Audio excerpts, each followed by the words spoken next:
জানাচ্ছি বইমেলা প্রতিদিন অনুষ্ঠানে বাংলা লিংকের সৌজন্যে নিউজ 24 এর বিশেষ আয়োজন। শেষ দিকে একেবারে বলা চলে সুকন্যা, আগে পরিচয়টা দিয়ে নিই। দর্শক, আপনাদের সঙ্গে আছি আমি সজল দাস এবং আপনাদের সঙ্গে আছি আমি সুকন্যা আমির। একেবারে শেষ দিকে বইমেলা, আর কয়েকটা দিন বলা চলে শেষের সুর বেজেছে এই বইমেলা প্রাঙ্গণে। আজকে আমরা কথা বলতে চাই সাহিত্যে ইতিহাস, অর্থাৎ ইতিহাসের জায়গাটি কতটুকু উঠে এসেছে সাহিত্যে, এবং সেই ইতিহাসগুলো কতটা সঠিকভাবে চর্চা হয়েছে।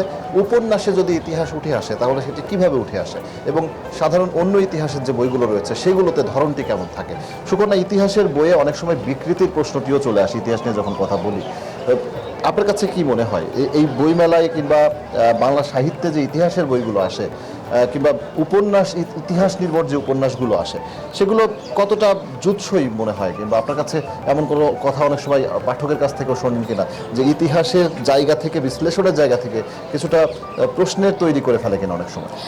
হ্যাঁ, পাঠক তো বলেই। পাঠক আসলে গতানুগতিক যে ইতিহাস চর্চা যদি আমি বলি, সেখানে যদি রাজনৈতিক প্রেক্ষাপট বলেন বা প্রাচীন যুগের ইতিহাস বলেন, সেই জায়গা থেকে কিন্তু বিশেষ যে লেখকরা রয়েছেন, অর্থাৎ রবীন্দ্রনাথের লেখনীতে আপনি ইতিহাস পাবেন, কাজী নজরুল ইসলামের লেখনীতে ইতিহাস চর্চা পাবেন, মীর মোশাররফ হোসেনের বইতে ইতিহাস চর্চা পাবেন। সেই ধারাবাহিক যে বইগুলো রয়েছে তারা কিন্তু সেগুলো সংগ্রহ করে। কিন্তু বর্তমানে তরুণ এবং নতুন যে লেখকরা আছেন তারা যখন এই বাংলা ভাষায় বা যদি বলি ইতিহাসটি নিয়ে আসছে সাহিত্যে, তখন কিন্তু কিছুটা বিকৃতি হয়, পাঠকরা এটা বলেন। আবার অনেকের কাছে মনে হয় যে না, বিকৃতি না, হয়তোবা এটাকে বিবর্তনও বলা যায়। যে এই বিবর্তনের ধারা অনুযায়ী আমরা কিন্তু বলতে পারি যে প্রাচীন যুগ এবং বর্তমান আধুনিক বাংলা সাহিত্য বলতে আমরা যেটি বুঝি, সেই সাহিত্যের ইতিহাসে কিন্তু বিবর্তনের ধারাটাও অব্যাহত, এবং পাঠক অনেকের লেখা কিন্তু সাদরে গ্রহণও করছে। আবার যারা আসলে পরিচিত মুখ যে লেখকরা রয়েছেন তাদের বইয়ের সাথে সাথে তরুণ এবং নতুন যারা রয়েছেন তাদের বই গ্রহণ করছে। তবে বিকৃতির বিষয়টা যদি বলেন তাহলে সেগুলো কিন্তু তারা বাদও দিচ্ছে বলা যায়, অ্যাভয়েড করছে বলা যায়, এবং প্রকাশকরা কিন্তু খুবই সচেতন ভূমিকা পালন করে আমার কাছে যেটি মনে হয়। এক্ষেত্রে সুকন্যা, বিকৃতি একটি জায়গা, আরেকটি হচ্ছে একটা বই লেখার স্বার্থে সেই বইটিকে বইয়ের আঙ্গিকে আনার জন্য অনেক সময় হয়তো কিছু পরিমার্জন, পরিবর্ধনের প্রয়োজন হয়, কিন্তু ইতিহাস তো আসলে বিকৃত করা কোনো সুযোগ নেই, আসলে ইতিহাস একদমই সুযোগ নেই।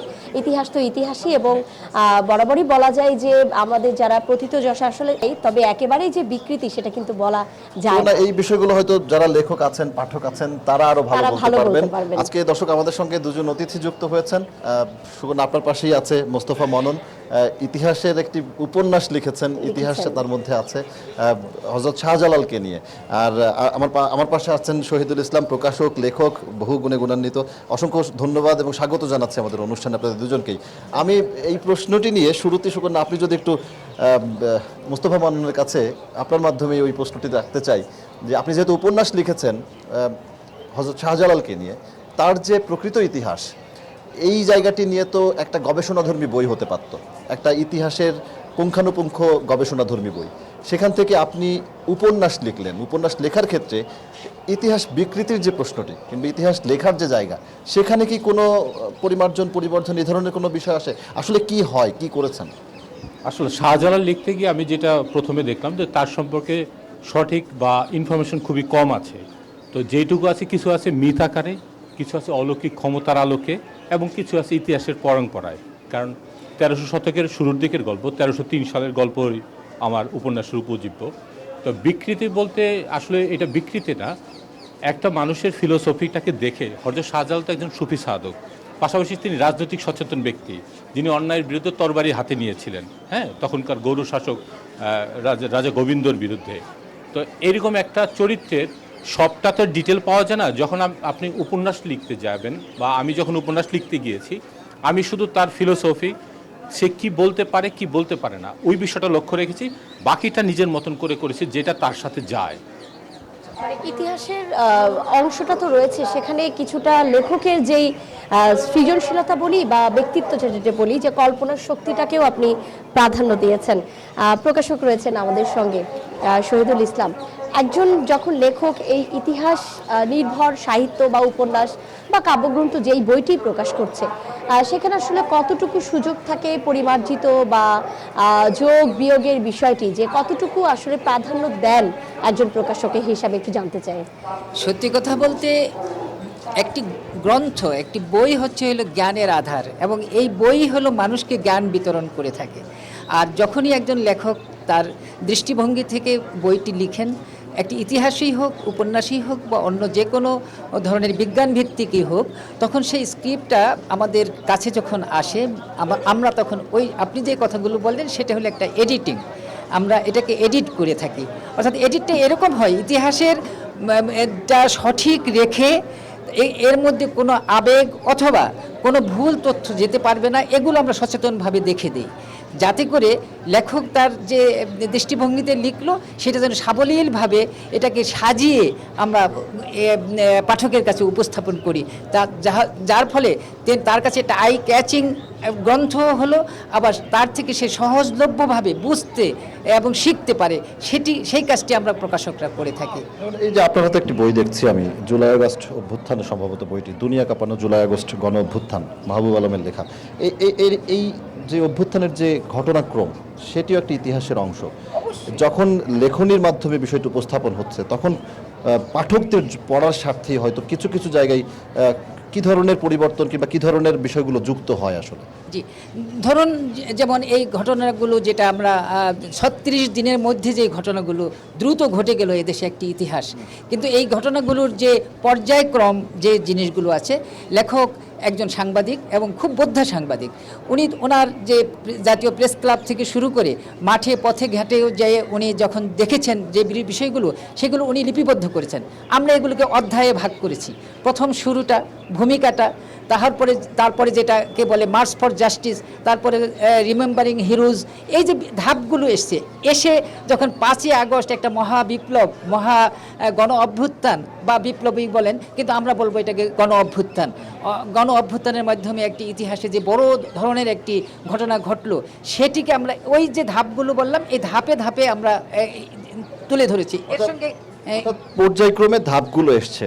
একটু মোস্তফা মামুন, আপনার কাছে এই 24-এর ইতিহাস যেমন, 71-এর মহান মুক্তিযুদ্ধের ইতিহাস আছে, 52-র ভাষা আন্দোলন আছে, 62, 64, 69, 66 অনেক জায়গা, কিন্তু ন্যারেটিভের যে বিষয়টি, মানুষের পার্সপেক্টিভের জায়গায়, মানুষের চিন্তার জায়গায় আপনি এক ধরনভাবে একটি দেখেন, আমি একটি বিষয় আরেকটিভাবে দেখতে পারি। বই লেখনের সময় এই ধারাগুলো যার যার মতো করেই উপস্থাপন হয়, এটি কি বিকৃতির জায়গা তৈরি করে ফেলে কিনা? না, এইটা হয় কি, নিজের ক্ষমতায়ন করার জন্য অনেক লেখক এই কাজটা করে। কিভাবে? আমি ভাষা আন্দোলনের ইতিহাসের আলোকে আমি একটা উপন্যাস লিখেছি, অক্ষর, ওটার নাম ছিল অক্ষর। তো আমি ওই উপন্যাস লিখতে গিয়ে দেখলাম আমাদের পাঠ্য বইয়ে বা অন্যান্য মাধ্যমে যেই সব ভাষা আন্দোলনের যে ইতিহাসটা যায়, এটা সারফেস লেভেলের, উপরিতলের, তলে আর একটা ইতিহাস আছে, ওইটাই প্রকৃত ইতিহাস। যখন যেই সরকার বা যেই ক্ষমতায় থাকে, তারা ওই ইতিহাসটাকে তার মতন করে উপস্থাপন করে। এইটা হলো একটা দুষ্টের একটা চক্রের মতো। কিন্তু আমি যখন ওই উপন্যাসটার প্লটটা লেখার চেষ্টা করলাম, তখন আমি মাঝপথে বিপদে পড়ে গেলাম। আমি একটা উদাহরণ দিই। ধরেন 11 মার্চের ঘটনা আরেকজন বিখ্যাত লেখক লিখেছেন একভাবে, আর একজন লেখক লিখেছেন, তারাই কিন্তু সবাই স্বনামধন্য লেখক, আমি যাদের লেখা রিসার্চ হিসেবে নিয়েছি তথ্য সংগ্রহের জন্য, তিনি লিখেছেন একভাবে। খুব বেশি পার্থক্য নাই, কিন্তু যেইটুক জায়গায় পার্থক্য, ওইটুক জায়গায় গল্পের মেরিট, পার্সপেক্টিভ ওটা বদলে দেয়। তো বেশিরভাগ লেখকের ক্ষেত্রে আমি যেটা দেখেছি, যে যখন লেখে নিজেকে হিরো করে লেখে, আসলে ওই জায়গায় তার হয়তো ওই অবদানটা ছিল না। কোনো কোনো বইতে আমি এমনও পাই, ওই ব্যক্তি যে ওই ঘটনায় যে হিরো করলো, সে ওই দিন ওই চাপে, ছাত্রদের চাপে ওই দিন উপস্থিতি থাকে না। তাহলে কি এটি যখন বলছেন, তখন তাহলে কি কোনো, মানে আমরা সাহিত্য ইতিহাস নিয়ে কথা বলছি যেহেতু, কোনো ইতিহাস কিংবা কোনো সাহিত্যের যে লেখনী, সেটিকে আমরা নির্মোহ বলে ধরে নিতে পারি? নির্মোহ জায়গায় জায়গায় তো মতামতে ভিন্নতা থাকতেই পারে, না, ভিন্নতা থাকতে পারে। নির্মোহ ব্যাপারটা একটু জটিল, কারণ লেখকের সততার উপর নির্ভর করে ওই ন্যারেটিভটা সে কীভাবে নিচ্ছে। আমি যেটা করতে গিয়ে আমি 1 বছরে করার কথা, কারণ আমার ওই রিসার্চ ওয়ার্কটা গুছানো, সেক্ষেত্রে আমার 4-5 বছর লেগেছে ওই কিছু অমীমাংসিত বিষয় মীমাংসিত করতে গিয়ে। কিছুটা নিজের প্রজ্ঞার উপরে নির্ভর করতে হয়েছে, যে আগের এবং পরের ঘটনার আলোকে মাঝের ঘটনা কেমন হতে পারে, সেই এই লাইনটা টানতে হয়েছে অনেকটা যৌক্তিক আলোকে। জি, শহীদুল ইসলাম সুকন, আপনার কোনো প্রশ্ন যদি শহীদুল আমার প্রশ্ন এই যে মোস্তফা মনন যেটি বললেন যে একজন লেখকের আসলে পার্সপেক্টিভ বা উপস্থাপনের যে ক্ষমতা, সেটা আসলে একজন দেখছে একভাবে, আরেকজন দেখছে আরেকভাবে। সেই জায়গাটিকে তিনি ক্যাপচার করেছেন তার মনোভাবের জায়গা থেকে, কিন্তু একজনের প্রকাশকের তো সেই পাওয়ারটি থাকে কিনা যে অনেকগুলো জিনিস যখন তার কাছে আসে, বেছে নেওয়ার ক্ষমতাটা একটু ছোট্ট করে জানতে চাই। উনি একটি সুন্দর কথা বলেছেন যে এটি নির্ভর করে যে কিছুটা বললেন যে ক্ষমতার উপরে, পাওয়ারের উপরে, দেশের কে কখন ক্ষমতা চালাচ্ছে। কিন্তু না, আমরা প্রকাশকরা 3টা সিকে গ্রহণ করি, সেটা হলো curiosity, common sense and courage. যেই প্রকাশকের কারেজ নেই সে ওই সমস্ত লম্বা হাত দেখে, শক্তি দেখে হয়তো ভায়াস হবে, কিন্তু একজন প্রকাশকের তা উচিত নয়। কোনো লেখক লিখতেই পারেন, হয়তোবা তার মনের ভুলে হতে পারে অথবা সচেতনভাবেও হতে পারে, কিন্তু আমার কাছে মনে হচ্ছে শতভাগের মধ্যে 99 ভাগই লেখক তার বস্তুনিষ্ঠ লেখাটাই লিখতে চেষ্টা করেন। উনি যেটা বললেন 1 বছরের লেখা 5 বছরে লিখেছেন, অর্থাৎ তার অনুসন্ধিৎসু যে দৃষ্টি, সেখানে আসলে প্রকাশকের ভূমিকাটা একেবারেই গুরুত্বপূর্ণ এবং কেন তাদের দায়িত্ব থাকে, তাদের আমরা রেজিস্ট্রেশন আছে আমাদের, আমরা আইএসবিএন থাকে আমাদের, ইন্টারন্যাশনাল স্ট্যান্ডার্ড বুক নাম্বার, সেখানে আমরা কখনো ত্রুটি করলে আমরা কিন্তু ধরা পড়ে যাব। আমরা এই বিষয়টি নিয়ে নিশ্চয়ই পরবর্তীতে আবার আলোচনা করব। দর্শক, দ্বিমতের জায়গাটা আমি শুনতে চাই, দ্বিমতের জায়গা আমরা আমার অভিজ্ঞতা, আমি নিয়মিত প্রায় 5-7 বছর লিখি। আমি যদিও টেলিভিশন বা সিনেমার মানুষ, কিন্তু আমার এই অভিজ্ঞতা কয়েকজন প্রকাশক ছাড়া বাকি প্রকাশকের সম্পাদনার বিষয়ে তারা উদাসীন তো। জি, আমরা বিরতিতে যেতে চাই। দর্শক, আমরা কথা বলছিলাম সাহিত্যের ইতিহাস নিয়ে এবং আমাদের সঙ্গে দুজন অতিথি ছিলেন। অসংখ্য ধন্যবাদ মোস্তফা মনন আপনাকে এবং অসংখ্য ধন্যবাদ শহীদুল ইসলাম আপনাকে। দর্শক, নিচে ছোট্ট একটি বিরতি, আমাদের সঙ্গে থাকুন।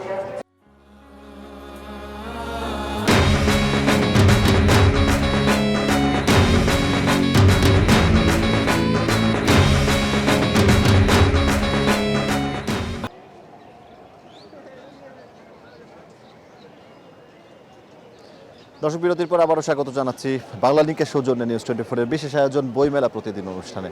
বইমেলা একেবারে শেষ পর্যায়ে চলে এসেছে, আর মাত্র কয়েকটা দিন। আর শেষ মুহূর্তে এসে দর্শক বলবো না, পাঠকের উপস্থিতি বেড়েছে অসংখ্য, এবং প্রতিবারের মতো এবারও এই শেষ দিকে এসে পাঠক উপস্থিতির সাথে সাথে বইয়ের যে বেচা কেনা সেটিও বেড়েছে। আমার কথা হচ্ছিল প্রকাশকদের সঙ্গে, তারা যেটি বলছেন যে এবারের বইমেলায় জুলাই অভ্যুত্থানের বইগুলো বেশি প্রাধান্য পেয়েছে, এর পাশাপাশি পুরনো যে লেখকরা রয়েছেন, ওই স্বনামধন্য যে লেখকরা রয়েছেন তাদের বইগুলো প্রাধান্য পেয়েছে। আমার সাথে একজন লেখক রয়েছেন, একটু কথা বলতে চাই তার সঙ্গে। ফাহমিদা ফারুক রয়েছেন আমার সঙ্গে, একটু কথা বলতে চাই আপনার সঙ্গে। আপনি এবারের যে বইটি লিখেছেন, আপনি সাধারণত থ্রিলার লেখে অভ্যস্ত, এবার এসেছেন রোমান্টিক উপন্যাসে। থ্রিলারে থেকে রোমান্টিক উপন্যাসে আসার কারণটা কি আসলে, আপনার জায়গা থেকে যদি একটু বিশ্লেষণ করেন? আসলে এখনকার দিনে মানুষ কিন্তু থ্রিলার পছন্দ করছে, কিন্তু পাশাপাশি কিন্তু রোমান্টিক জনরার বই খুব বেশি পছন্দ করছে। তো সেদিক থেকে চিন্তা করে, পাঠকের কথা চিন্তা করে আমার মনে হয়েছে যে এবারে বইটা যদি আমি রোমান্টিক কিছু লিখি তাহলে হয়তো পাঠক সেটাকে গ্রহণ করে নেবে। আমরা আজকে সাহিত্যে ইতিহাস এই বিষয়টি নিয়ে কথা বলছিলাম। আপনি রোমান্টিক উপন্যাস লিখছেন কিংবা থ্রিলার লিখছেন, এই জায়গাগুলোতে একজন লেখক হিসেবে অনেক সময় তো ইতিহাসেরও ব্যবহার করা প্রয়োজন হয় কিছু কিছু জায়গায়। আপনারা সেই ক্ষেত্রে কতটা নির্মোহ থাকতে পারেন কি মনে হয়, কিংবা সাধারণ লেখকরা কতটা নির্মোহ থাকে যদি আপনার জায়গা থেকে? আসলে অনেক লেখকই কিন্তু ইতিহাসের বই লিখছে, আবার অনেকে কিন্তু ইতিহাসকে পুঁজি করেও লিখছে, এমনও আছে। তো এটাকে আসলে মানে পুঁজি করে ওভাবে লেখার কিছুই নেই। আমি আসলে রোমান্টিক মানে সমসাময়িক যে ঘটনাগুলো আছে এগুলোকে কেন্দ্র করেই লিখছি। অসংখ্য ধন্যবাদ ফাহমিদা ফারুক আপনাকে। আমাদের সঙ্গে যুক্ত হয়েছিলেন একজন লেখক পাঠক এবং প্রকাশকদের মিলন মেলা, বইমেলা জমে উঠেছে। আমাদের সহকর্মী সুকন্যা আমির রয়েছেন বইমেলা প্রাঙ্গণের আরেকটি অংশে, সেখানে যাবো একটু তার কাছে, সেখানকার খবর জানতে। সুকন্যা, শুনছেন নিশ্চয়ই? মেলায় আসলে হাতে রয়েছে আর মাত্র 3 দিন। আজ 25 ফেব্রুয়ারি এবং সেই সুবাদে আসলে বলা যায় যে মেলায় বাজছে বিষাদের সুর এবং শেষ মুহূর্তে আসলে এই যে বিভিন্ন স্টল এবং প্যাভিলিয়নে পছন্দের যে লেখকের বই বেরিয়েছে, পাঠকরা কিন্তু সেটি সংগ্রহে ব্যস্ত এবং একদম শেষ মুহূর্তে অনেক নতুন বই প্রকাশিত হচ্ছে এবং দর্শকদের একটু জানিয়ে রাখতে চাই যে এ পর্যন্ত মেলায় কিন্তু বেরিয়েছে প্রায় 2500-রও বেশি বই এবং প্রতিদিনই আসলে এই কবি সাহিত্যিকরা আসছেন স্টল এবং প্যাভিলিয়নগুলোতে। আমাদের সঙ্গে একজন লেখক যুক্ত হচ্ছেন, আজহারুল ইসলাম শুভ্র। বিমর্ষ দুঃখের মতো ব্যথিত এই কাব্যগ্রন্থটি নিয়ে ছোট্ট একটু কথা বলতে চাই যে কি পাবে আসলে পাঠক আপনার এই বইটিতে? বিমর্ষ দুঃখের মতো ব্যথিত এই কাব্যগ্রন্থের ভিতরে কিছু কবিতা আছে, যেই কবিতাগুলো মিছিলের কথা বলে, যে কবিতাগুলো আমাদের বিপ্লবের কথা বলে। 2024 যে জুলাই আন্দোলন ছিল, সেই সময়টা কীরকম ছিল, সেই সময় যে একজন ফেসিস্ট এই দেশের ছাত্রদের উপরে কীরকম নির্মম অত্যাচার করেছিল, সেই নির্মম অত্যাচারের কথা বলবে। এছাড়াও এই কাব্যগ্রন্থের মধ্যে কিছু কবিতা আছে যেগুলো একজন তরুণ প্রেমিকের কথা বলবে। একজন তরুণ প্রেমিক যখন প্রেম করে সেখান থেকে সে ব্যতীত হওয়ার পরে তার হৃদয়ের যে কথাগুলো আছে সেই কথাগুলো এখানে বলবে। কথাগুলো রয়েছে। অসংখ্য ধন্যবাদ আজহারুল ইসলাম শুভ্র আপনাকে। মেলায় আসলে এই মুহূর্তে পাঠকের সমাগম অনেক বেশি এবং লেখক প্রকাশক এবং যারা পাঠকরা রয়েছেন তাদের এই মিলন মেলায় আমাদেরকে আজকে এই অনুষ্ঠান এখানেই শেষ করতে হচ্ছে। দর্শক, আগামীকালকের অনুষ্ঠান দেখার আমন্ত্রণ জানিয়ে শেষ করছি বাংলা লিংক বইমেলা প্রতিদিন অনুষ্ঠানটি। সবাই ভালো থাকবেন, সুস্থ থাকবেন।